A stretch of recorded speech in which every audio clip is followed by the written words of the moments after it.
ታዲያስ እንዴት ቆይታችኋል ተመልካቾች? በኢትዮጵያ ሚዲያ ከ40 ዓመት በላይ ልምድ ያለው ተወዳጁና አንጋፋው ጋዜጠኛ ደረጀ ኃይሌ በዛሬው ዕለት ከጃምቦ ሪል ስቴት ጋር የአምባሳደርነት ፊርማ ያደርጋል። ታዲያ እኛም ሁነቱ ምን ይመስላል የሚለውን ለመከታተል በስፍራው ተገኝተናል። አብራችሁን ቆዩ።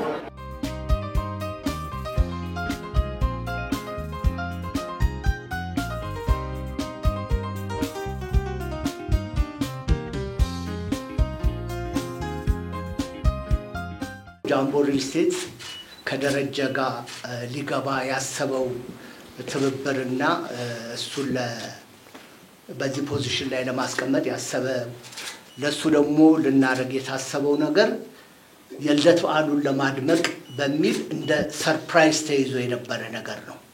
ደረጀ አያውቀውም፣ ከጥቂት ጓደኞቹ በስተቀር ማንም አያውቀውም። ስለዚህ በሚስጥር ተይዞ ስለነበረ ከዛ ፕሮግራም ጋር ያይዞ ይሄን ነገር ኦፊሻሊ ዲክሌር ልናደርግበት የምንችል መድረክ አልነበረም እና ኢንፋክት በኋላ እዛ ላይ ጠቅሰነዋል በመጠኑ። ከዛ በኋላ ይሄን ነገር ማመቻቸት እንዳለብን፣ ፊርማ መፈራረም እንዳለብን ኦፊሻሊ ደግሞ ፓብሊኩም አሁን ሚዲያ ላይ እየተንሸራሸረ ነው። ደረጀ የኛ የክብር አምባሳደር መሆኑ ተገልጿል። የዛለታ አናውንስ ተደርጓል። የሚያውቁትም እየጻፉ ነው። ግን ኦፊሻሊ አልተፈራረመም። ኦፊሻሊ የምንፈራረመው ዛሬ ነው። ያን በተመለከተ ደግሞ እኛም ኦፊሻሊ መናገር አለብን። ፊርማ ኦፊሻሊ መፈረም አለበት። እናንተም ኦፊሻሊ እንድታውቁ ያስፈልጋልና ደረጀ ኃይሌ በጣም አንጋፋ ጋዜጠኛ፣ ሁላችሁ የምታውቁት፣ ሁላችሁ የምታከብሩት፣ ምናልባትም ደግሞ ይከበራል ይወደዳል ስንል በውስጣችን ሁላችንም የነበረውን ነገር በዚህ ባለፈው 10 እና 12 ቀን ውስጥ የፓብሊኩንም የሚዲያውንም ሪስፖንስ በጋሃድ ያየንበት በዛ ልክ አድናቆትና ፍቅር ያለው ሰው የድርጅታችን የጃምቦ ሪል ስቴት የክብር አምባሳደር ሆኖ መመረጡን ኦፊሻሊ ለመናገር ነው። ብራንድ አምባሳደር ማለት ድርጅቱን ወክሎ የሚቆም ማለት ነው። የብራንዳችን ምልክት ሆኖ የሚቆም ማለት ነው። ድሮ ጃምቦ የሚታወቀው በራሱ ሎጎ ብቻ ነበር። ከእንግዲህ ጃምቦ በደረጀ ምስል፣ በደረጀ ሰብዕና፣ በደረጀ ስም እንዲወከል ለመፍቀድ በእኛም በኩል ማሰብ ይፈልጋል። ልክ እንደዛው ከሱም በኩል ማሰብ ይፈልጋል። እንግዲህ በእኛ በኩል ደረጀ ኮሚትመንቱ ስራው ላይ ያለው ተቀባይነት፣ በህዝብ ዘንድ ያለው ፍቅር፣ ለሙያው ያደረገው አስተዋጽኦና እስካሁን ክብሩን ጠብቆ የኖረበትና ያለበት አካሄድ ጃምቦን ወክሎ አምባሳደር ለመሆን በትክክል የሚመጥን ሆኖ ነው ያገኘነው።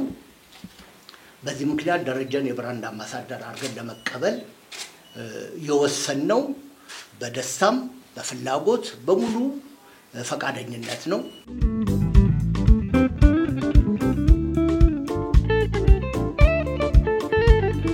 ወዳጆቼን ጓደኞቼን በጣም የደከሙ ሁሌ ዛሬ አይደለም ካለፉት 10 ምናምን ዓመታት ጀምሮ ከጎን የማይለዩኝ በጣም እኔ ጥብቅ ነው ማለት በጣም ከጓደኞቼ ከወዳጆቼ ጋር በጣም ለረጅም ዓመታት ባንተያይም ልብ ለልብ የምንተሳሰብ እኔ ነኝ እድለኛው። በጣም የሚያስቡልኝ ይገርመኛል እስኪገርመኝ ድረስ ቲጂ ሁልጊዜ ባለቤቴ የምትለኝ ይህን ስትጸልይም ሁሌ በሷ ጸሎት ነው ያለሁት እና ይህን የወዳጅ ፍቅር ፈጣሪ ያሳጣን ነው የሚሉት ነው የምትለው እና አሁንም ማውቁኝ ሁሉ ሰሞኑን ስልኬ ከየት እንደሚያገኙ አላውቅም። ለእያንዳንዱ መመለስ እስኪደክመኝ ድረስ ምስጋናዬን አቅርቤያለሁ። ጃምቦ በነገራችን ላይ ጃምቦ የኔም ነው የሚል ማስታወቂያ ነው ቀጥሎ የምንሰራው። ጃምቦ አስደስተውኛል። ወደፊት ማሰባቸው የነበሩትን ተረጋግቼ ወደ መጽሐፍ ቀይራቸዋለሁ። ብዙ ነገሮች ይችላሉ፣ በጣም ብዙ ነገሮች ብዙ አጀንዳዎች ላይ ተቀመጡ። ትዕግስት ጥሞና የሚፈልጉ እነሱን ወደ መጽሐፍ መቀየር ስራ የመጨረሻ ዕድሜ ስራዬ ብዬ ያስኳቸው ናቸው። ማስታወሻዎች አሉኝ፣ ያስኳቸው ሰነዶች አሉኝ። እነሱ ለሬዲዮ ምናምን የማይሆኑ መጽሐፍ ላይ የሚሆኑ ወደ እነሱ ስራም እንዳተኩር የሚያደርገኝ ጊዜ እየመጣ ነው ብያለሁ።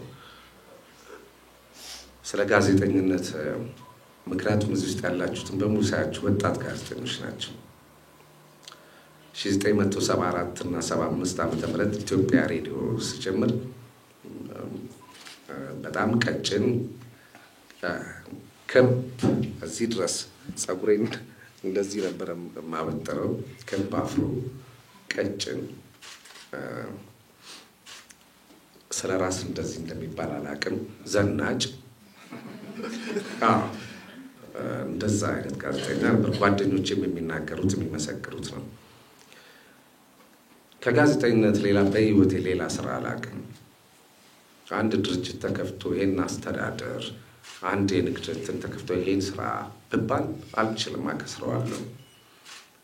የምችለው ነገር ደፍሬ ኢቭን ደፍሬም አልደፍረውም ራሱ እንኳን ገና እየተማርኩበት ምለው ዛሬም ድረስ ሁሌም ለጓደኞቼ የምናገረው ነገር ሁሉን በቃ እችላለሁ አውቀዋለሁ የማለት ነገር ሳይሆን ሁሌም ወደ ማይክሮፎን ስጠጋ የሚሰሙኝ የራሴ ስሜቶች አሉ እና ጋዜጠኝነት ብቻ ነው የሚችለው፣ ጋዜጠኝነት ብቻ ነው የማውቀው፣ ሌላ የማውቀው ነገር የለኝም።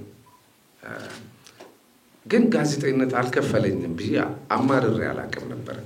ደስ ብሎኝ ነው የምሰራው፣ እንጆይ ነው የማደርገው። በተለይ ሬዲዮ ስቱዲዮ ስገባ ገና ማይክሮፎኑ ጋር ስደርስ ደህና አስጠለኝ እንደምንላችኋል ምናምን ብዬ በቃ ነፍሴ የት ምን ላይ እንደምትንሳፈፍ እንደዛ አይነት ስሜት ነው የሚሰማኝ እና እንደሚመስለኝ ኑሯችን የታወቀ ነው፣ ህይወታችን የታወቀ ነው፣ ድካማችን ልፋታችን የታወቀ ነው። በዛ ልክ ግን አይከፈለንም። አቡነ ጴጥሮስ ትሄዳለህ፣ በ14 ቁጥር አውቶቡስ ከበቅሎ ቤት ነው ሰፈሬ። አሁንም ቤቱ የተሰጠኝ በቅሎ ቤት ነው እና በ14 ቁጥር አውቶቡስ ተሳፍረ ጊዮርጊስ ትደርሳለህ። ከጊዮርጊስ አቡነ ጴጥሮስ በእግር ትሄዳለህ። ስትመለስም በ14 ቁጥር ትመለሳለህ። አንዳንዴ ደግሞ ሰሙ ትንሽ በቃ ቻብርቻቻ ምናምን ስንል እዛው ጊዮርጊስ አካባቢ ከጎረምሶች ነን፣ ይመሻል። ያኔ እንደ ልብ ኮንትራት ታክሲ የሚባል የለም። ስለዚህ በቅሎ ቤት በእግር አትሄድም፣ እዛው አካባቢ አልጋ ትይዛለህ። የ3 ብር የ4 ብር መርጠህ ነበረ ያኔ። እንደዛ አይነት ህይወት ነው ያሳለፍነው። አለምነህም እንደዛ እና አለምነህ ኦፍ ኮርስ ከኛ በኋላ ነው የመጡት። በቀደም እኔ 60 ብላቴን ሲሰማም በጣም ተደስቷል። ምክንያቱም ታናሽ ነኝ የሚል ነገር አለ ሁልጊዜ። አለምነህን በግድ ነው 50 ላይ ያስገባ ነው። የእውነቴን ነው። 349 አክብረንለታል። 349 ደስ ይለኛል። ዛሬ ሳምሶን ማሙ ነበር ምናምን በቃ አንጋፋዎች፣ ጌታቸው ማን ጉዳይ ነበረ የዛለት፣ ብርሃኑ ገብረ ማርያም እነ ብርሃኑ ገብረ ማርያም ህፃናት ፕሮግራም ነበሩ። ከዛ ወጣቶች ፕሮግራም መተው፣ ከዛ እነ በድሉ ተረፈ። ረጅም እድሜ ነው እንግዲህ 75 ዓመተ ምህረት ኢትዮጵያ ሬዲዮ ስራ መጀመር ማለት ነው። ስለዚህ ደስ ብሏችሁ ስሩ፣ ደስ ብሏችሁ ስሩ፣ ውደዱት። ወዳችሁ ከሰራችሁ እርግጠኛ ነኝ በዓለም ላይ እጅግ አስደሳችው ነገር የሚወዱትን ስራ መስራት ነው። እኔ ሁልጊዜ በዚህ በጣም ደስተኛ ነኝ። የምወደውን ስራ ነው የምሰራው። ፈረንካ የለውም ግን በቃ ፈጣሪ ደግሞ በቃ ይደጋግማል። የሚደግሙ ወዳጆችን ወንድም እህቶች ያሉ ውጪ አንድ ነገር ይላል። ከስጋ ከእናት አባት የተወለዱት ከነሱ ውጪ ያሉ እንደዚሁ በምንድን ነው ያፈሯቸው? በምንድን ነው ያገኟቸው? በስራ የደራው ጨዋታ በነገራችን ላይ ከዛም በፊት ቅዳሜ ቀን ወጣቶች ፕሮግራም፣ ከዛም በኋላ ጨዋታ ሸገር የሚባለው ሳይመሰረት የጨዋታ ኢንተርቪው አይዶን ነው የደርሳችሁበት ካላችሁ 2 ዓመት ሙሉ የጨዋታ እንግዳ የራሴ ፕሮግራም የነበረ ነው። ከነዛ ጊዜ ጀምሮ ጥያቄና መልስ እንኳን ጠቅላላ እውቀት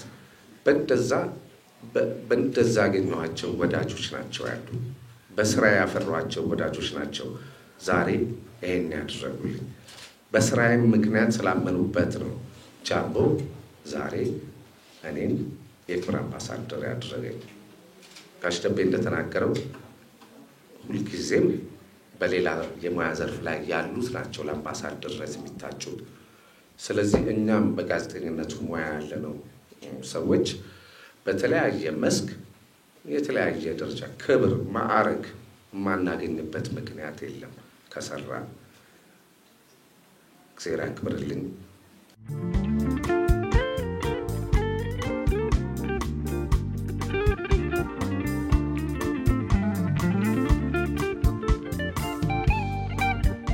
ሚዲያዎች ለደረጃ አዲስ አይደላችሁም በልኩ ታውቁታላችሁ የሚዲያ ሰራተኛ ሀብቱ ምን እንደሆነ እናውቃለን የሚዲያ ሰራተኛ ኳሊቲው ምን እንደሆነ እናውቃለን ያንን ኳሊቲ ያንን ኢንቴግሪቲ ያንን ትረስት ያንን ሆነስቲ ጠብቆ የቆየ ነው ደረጀ ስለዚህ ለኛ ካለው መመዘኛ ድርጅታችን ከተሰማራበት ስራ ጋር ሊሄድ የሚችል ትክክለኛ አምባሳደር ከደረጀ ሌላ ማግኘት ይከብዳል ስለዚህ ይሄንን ታሳቢ አድርገን ደረጀ መርጠናል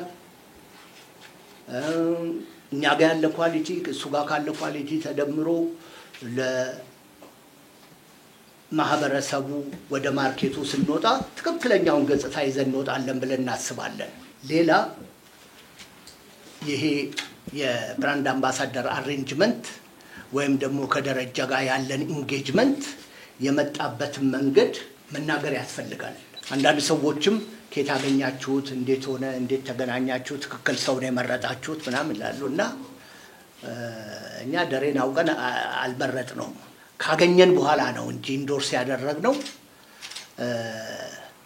ደረጀን ሄደን ፒክ አላደረግንም ደረጀን ፒክ እንድናረግ ደረጀ ከናንተ ጋር ይመጥናል ብለው የሰሩ በጣም ጠንካራ ግለሰቦች ጓደኞቹ የሚዲያ ሰዎች በዚህ አጋጣሚ በጣም ሊመሰገኑ ይገባል ለደረጀ የተደረገው ነገር በጥፍ ለብዙም ነገር ተደርጎ ይሆናል አምባሳደርም መሆን የመጀመሪያው አይደለም ከኩባንያ ጋር አብሮ መስራትም የመጀመሪያ አይደለም ግን ለዚህ የተሰጠው ሪኮግኒሽን ከሚገባው በላይ ነውና የነዚህ ሰዎች ልፋት ከንቱ አልቀረምና ዋጨብጨቦል ደስተኛ ሆኗል ባንድ በኩል ደግሞ እንደገና ይሄ ኢንዶርስመንት ይሄ ህዝቡ ማጨብጨብ የህዝቡ ተቀባይነት ለደሬ ስለው ነበር ህዝብ በዚህ ልክ ከወደደ በጣም ከባድ ነው ያልኩት ምክንያቱም እምነት ትልቅ ዕዳ ነው መታመን መወደድ ዕዳ ነው ካላከበር ነው ካልያዝ ነው በጣም ከባድ ነው ስለዚህ ደሬ ትልቅ ኃላፊነት ተጥሎበታል ደግነቱ አሁን በእድሜም በስሎ በልምድም ጎልብቶ ቢጽፍም የሚያምርበት ቢናገር የሚያምርበት ጊዜ ላይ ስለሆነ ይሄን ነገር የበለጠ ይወጣዋል በየተስፋ አረጋለሁ እናንተም እኛም ከጎኑ እንሆናለን አንለቀው ብዙ ነገር አብረን እንሰራለንና በጣም ነው የገረመኝ ከወጣቱ ባለስልጣኑ ሽማግሌው ህፃኑ ሴቱ ወንዱ ኤቭሪባዲ ነው ደስታውን የገለጸውና ደስ ብሎናል ተሳክቶልናል እንኳን ተሳካልን ነው የምንለው ስለዚህ የብራንድ አምባሳደርነቱ በዚህ በኩል ሆኗል ዛሬ እንፈራረማለን